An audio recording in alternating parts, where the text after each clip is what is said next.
Bonjour, ici CryptoElis, j'espère que vous allez bien. 26 mai, finalement, j'ai décidé de faire ma deuxième vidéo tout de suite, étant donné qu'il est très tard et que je dois quitter bientôt pour aller chercher mes enfants. Alors, on continue ça immédiatement sur une bonne lancée. 2,30$ le prix du XRP. Alright. On va voir ici qu'est-ce que Brad Garlinghouse dit dans cette courte vidéo que j'ai traduite. Écoutez bien ça. Je suis clairement blessé, mais aussi enthousiaste d'avoir été ignoré pendant des années avant d'être ici, mais maintenant, me voilà. Bonjour. Ça, en passant, c'est crypto en une minute, là. Ils se font poser une question, les employés, et ils ont une minute pour répondre. Je suis Brad Garlinghouse. Voici Crypto en une minute. La question est par rapport au ETF. Une minute sur la question. Pourquoi les gens sont-ils enthousiastes à propos des ETF crypto? Je pense qu'il y a deux facteurs principaux ici. Premièrement, pendant très longtemps, les investisseurs institutionnels, ceux qui opèrent principalement à Wall Street, n'ont pas vraiment pu accéder directement aux crypto-monnaies. Leurs options étaient soit de conserver eux-mêmes leurs actifs, soit de s'inscrire sur une plateforme d'échange, et certaines personnes n'aiment pas les plateformes centralisées pour de nombreuses raisons. C'était donc vraiment la première fois que les institutions pouvaient aller à Wall Street et trader directement des crypto-monnaies.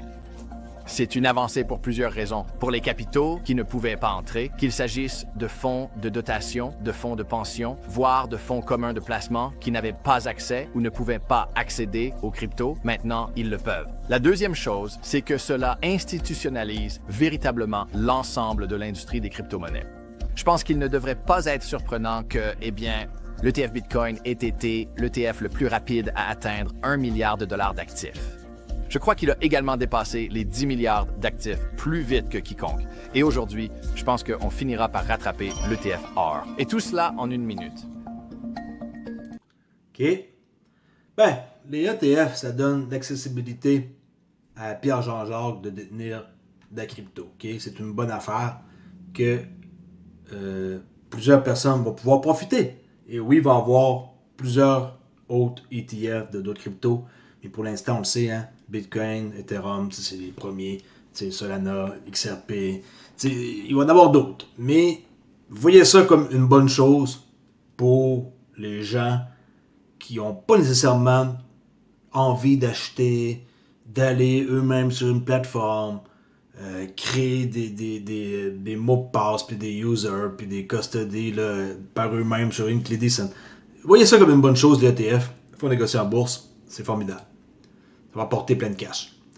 Next, Chris Larson a toujours été un gars visionnaire. Alors que le monde était obsédé par le Bitcoin, il concevait discrètement quelque chose de beaucoup plus grand. Le XRPL n'est pas seulement une blockchain, c'est un protocole, une monnaie basée sur les maths et une bourse mondiale agnostique en termes de valeur. Autre vidéo que je vous fais écouter à l'instant.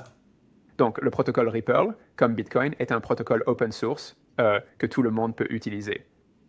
Vous n'avez pas à payer de frais à Ripple Labs ni à obtenir de licence. C'est vraiment un bien public. Nous ne le possédons pas, nous l'avons construit, mais il a maintenant été mis à disposition du monde entier. Alors, pour ceux qui disent encore que c'est centralisé, bullshit. Ça, là, on entend ça de la bouche des BTC Maxi. Ah, c'est centralisé, il n'y a pas beaucoup de nodes. Bitcoin, nous, on est bien plus. Allez vous coucher. C'est pas centralisé, mais pas du tout, OK, XRPL. Et le protocole, en réalité, c'est trois choses. Donc, à certains égards, il est similaire au protocole Bitcoin et à d'autres, très différent. Notre point de vue, c'est que cela doit être avant tout un protocole de paiement distribué. Cela vient en quelque sorte avant la monnaie basée sur les mathématiques. Nous pensons que c'est vraiment ce dont le monde a besoin, cette idée d'un Internet de la valeur dont nous pouvons parler. Deuxièmement, c'est une monnaie basée sur les mathématiques, comme Bitcoin. Une monnaie basée sur les mathématiques signifie simplement une monnaie sans contrepartie, ce qui est quelque chose de vraiment unique dans le monde et qui joue un rôle vraiment, vraiment unique et important dans la construction d'un Internet de la valeur. Et puis troisièmement, très différemment de Bitcoin, parce que Ripple est agnostique en matière de valeur. On peut y mettre n'importe quoi. On pourrait y mettre des bitcoins eux-mêmes, on pourrait y mettre des miles de compagnies aériennes, des dollars, des euros, des yuans, des réals. Tout pourrait être dans Ripple. Cela finit par être, selon nous, le premier échange de devises distribué au monde. Voilà en quelque sorte. OK, premier échange de devises distribué au monde. Je pense que les gens n'ont pas compris encore à quoi ça sert. On peut transférer n'importe quoi. Même le bitcoin, on peut l'utiliser sur l'XAPL. On dirait que les gens ne comprennent pas que c'est pour n'importe quoi. Il disait l'exemple de Hermès. N'importe quoi qu'on lui met une valeur, qui possède une valeur, on peut l'échanger. Okay? C'est vraiment unique. Et il y a bien des gens qui l'ignorent encore. Charles Hoskinson, qui soutient la décision audacieuse de Ripple d'acheter Circle. Et il pense que Circle, avec Coinbase et A16Z, c'est une espèce de genre écosystème et entre eux, c'est comme une genre de mafia. Puis que c'est un cercle fermé et qu'ils ne veulent pas personne en dehors de leur propre sec. On pourrait dire. Ils ne veulent pas personne en dehors de leur propre cercle. Puis que c'est pour ça que Ripple, ils sont pas capables d'accomplir ce qu'ils veulent. Okay? Regardez bien ce qu'il va dire. Mais qui serait vraiment en accord pour que ce cartel-là soit brisé pour ramener l'équilibre. Ripple serait la solution. J'espère que ça va avoir lieu, ce genre d'achat-là de Ripple, de Circle de la part de Ripple. Je crois que c'est toujours sur la table et qu'une offre plus chère va venir. Écoutez, qu'est-ce que le Cardano CEO, cherchait son nom, Charles Hoskinson, mentionne. Pourrait-il y avoir des préoccupations liées à l'antitrust concernant l'acquisition de Circle par Ripple? Je pense que cela améliorerait l'écosystème. Il y a comme une sorte de mafia Coinbase, A16Z, Circle, où ils ont construit un écosystème qui leur est profitable. Et si vous êtes en dehors de cet écosystème, vous êtes complètement mis sur liste noire. OK. Vous êtes genre blacklist si vous n'êtes pas dans la gang de Coinbase, A16Z et Circle. Et là, Ripple, c'est peut-être pour ceux qui ont beaucoup de la misère à vouloir accomplir ce qu'ils veulent, surtout d'avoir le monopole futur sur les stablecoins. C'est très bien que le RLUSD va être échangé bien plus que ce qu'on voit là. Présentement, RLUSD, si on va voir dans les dernières statistiques, okay, combien de volume d'échange depuis 24 heures? 58 millions. Okay, c'est pas beaucoup. Pas beaucoup, là. 58 millions de volume d'échange. On s'attend à beaucoup plus que ça pour 2025 et les années à venir. Mais 58 millions, c'est pas beaucoup. Contrairement à qu'est-ce que USDC fait et Tether, ben là, ça, c'est un autre paire de manches, là. Mais c'est pas beaucoup.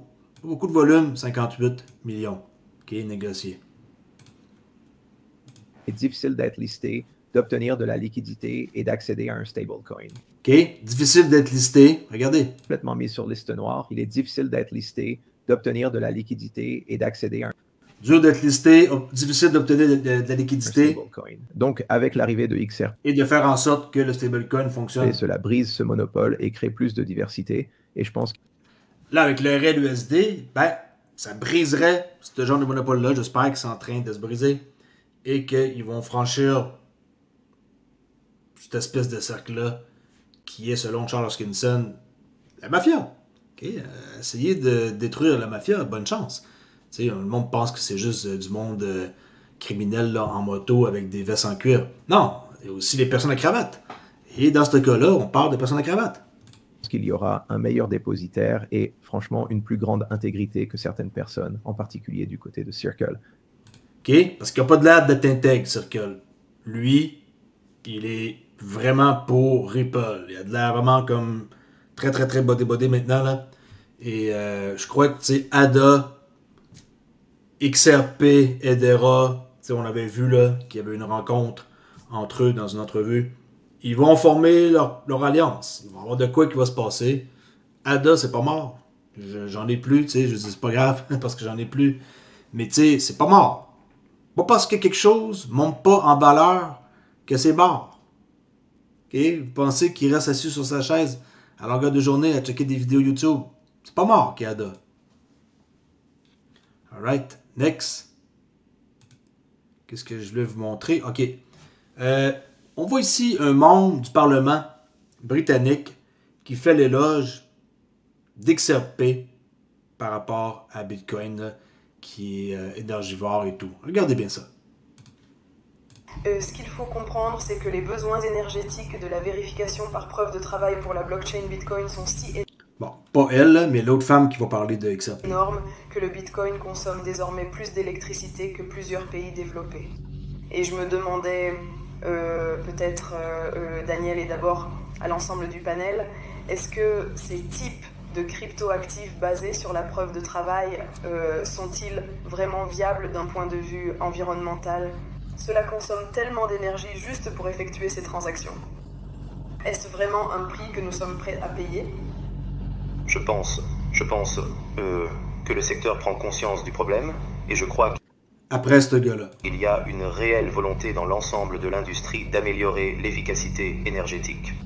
Il y a eu certaines initiatives récemment qui ont contribué et qui sont détaillées, vous savez, dans certaines des contributions que j'ai consultées. Et il reste encore beaucoup à faire. Donc différents tokens ont des profils énergétiques différents. Le token qu'utilise Ripple pour son produit, OK, à date, elle a dit Ripple pour son produit XRP. le XRP, est intrinsèquement écologique. Tout le XRP qui existe a été créé au moment de sa création. Il ne dépend pas du minage pour valider le registre. OK, c'est pas truqué, là. Pas parce que je vous le mets en français que c'est truqué. Écoutez-le en anglais, puis elle dit XRP, là. Je veux pas que vous pensiez que je m'amuse à faire des montages, là. J'ai pas le temps de commencer à faire des montages, qui est vraiment pas. Je vais juste traduire avec l'application que j'ai, qui est formidable et qui me permet de vous donner du contenu en français. Et le XRP n'est qu'un exemple.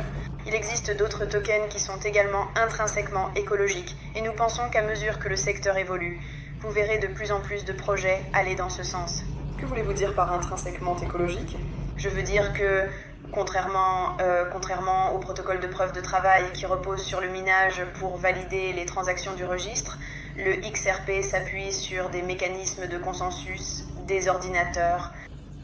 Il utilise un algorithme de supermajorité pour valider différentes transactions. Donc il n'y a pas de minage impliqué, pas de consommation d'énergie, de la même manière que ce qui est associé à un protocole de preuve de travail. Cependant, je reconnais que les protocoles de preuve de travail eux-mêmes, posent certains problèmes. Je pense notamment à leur utilisation d'énergie renouvelable. OK, on le sait tous, c'est quoi que ça fait? Proof of work. Next, Banque sociale ajoute XRP à sa feuille de route. D'après les rapports, Wingate considère toujours HBAR comme un élément majeur du plan de Banque sociale. Il écrit que HBAR alimentera les opérations de back-end et les vérifications d'État. Il a également déclaré que XRP fait désormais partie du mélange. Cela laisse entrevoir une configuration à double chaîne, avec HBAR s'occupant du gros du travail et XRP transférant de l'argent entre les frontières. Okay? C'est qui ça, Wingate? Qui est cette personne-là? John Wingate, président de Banque sociale. Okay? Banque sociale, vous pouvez aller faire un tour, fouiner, allez voir qu'est-ce qu'ils font. Okay? Turn your fire into fintech. Maintenant, il parle de XRP et le tweet où ce qu'il en fait part est le suivant. Je viens d'avoir une réunion avec Ripple, l'équipe, une belle rencontre, peut-être la plus grande rencontre de l'histoire des colonies internationales. Hedera reste une partie importante de la stratégie. Et maintenant, c'est aussi le cas pour XRP. Vous ne voyez pas assez grand, pensez grand, en voulant dire 1 milliard X, qui est 1 milliard plus grand que qu'est-ce que vous pensez. C'est pas une vidéo plus compliquée que ça. Tout a été dit. Je laisse avec quelque chose ici. Pour ceux qui aiment Bitcoin, peut-être que ça pourrait vous faire plaisir d'entendre ça. Regardez bien ça. Je veux dire, le Bitcoin est un peu comme un couteau suisse parce qu'il répond vraiment au fait que c'est un actif à risque, mais c'est aussi un actif de valeur réseau. Et je pense qu'à mesure que de plus en plus de personnes adoptent le Bitcoin, cela explique encore la majeure partie de l'augmentation du prix. Et bien sûr, c'est un excellent actif de refuge. Je veux dire, je pense que pour les 10 prochaines années, la façon la plus simple de voir le Bitcoin, c'est qu'il devrait avoir la même valeur de réseau que l'or. Et vous savez, si l'or représente un actif de 23 à 30 000 milliards de dollars, cela signifie que le Bitcoin devrait valoir, vous savez, au moins 1 million et demi de dollars par Bitcoin. OK, 1 million à 1,5 million de dollars par Bitcoin. Alors, ceux qui pensent que je ne parle jamais de Bitcoin, ben, peut-être que vous allez être content d'entendre ça à la fin de ma vidéo, si vous avez eu le courage de vous rendre à la fin.